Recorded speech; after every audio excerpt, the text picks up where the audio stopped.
Og'ir xastalikni boshdan kechirgan o'zbekistonlik mashhurlar. Assalomu alaykum.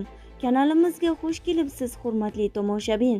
Videorolikimiz ostida bir dona like hamda podpisatsiya tugmachasini bosib qo'yishni yodingizdan chiqarmang. Ra'no Shodiyeva 5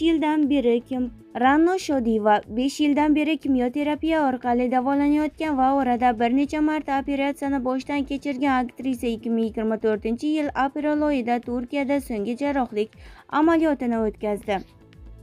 Shodiyeva operatsiyadan avval Instagram sahifasiga bu haqda post qoldirganda, oradan bir kun o'tib u yana ko'rinish berib, muxlislarga jarrohlik muvaffaqiyatli yakunlanganini ma'lum qilgan.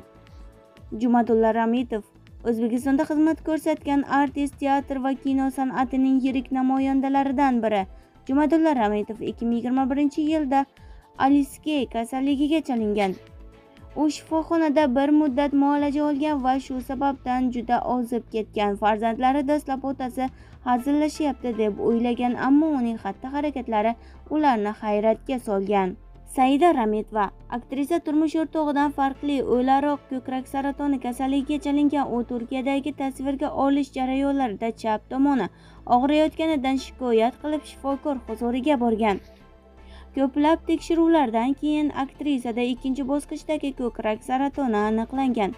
Shundan so'ng u davolanish uchun O'zbekistonga uchib ketgan. U 2021-yilda saratondan to'liq xalos bo'lgan.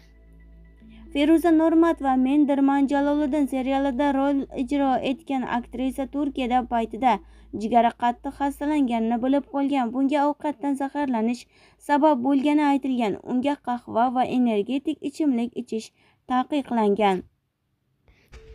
Shohida Uzoqova o'zbek onasi sifatida tilga olinadigan san'atkor 2023-yilda kichik infarktni boshidan kechirgan. U rahmatli aktyor Murod Rajabov yotgan kasalxonada davolangan. Aktrisa bunday vaziyatlarda inson o'z-o'zini himoya qilish kerakligini aytadi. Men kasal emasman, tez orada tuzalib ketaman deb aytish kerak, deya ta'kidlaydi Uzoqova.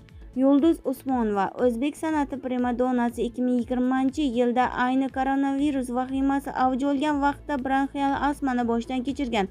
U bir necha oy to'shakka mixlangan va bu haqda muxlislariga hech narsa demaganini aytgan. Zohid Rizqiyev Ummon guruhining sobiq a'zosi Zohid Rizqiyev 2022-yilning 29-sentyabr kuni mudhish yo'l transport hodisasiga uchragan. U orada deyarli 1 yil vaqt o'tgach o'ziga kela boshlagan.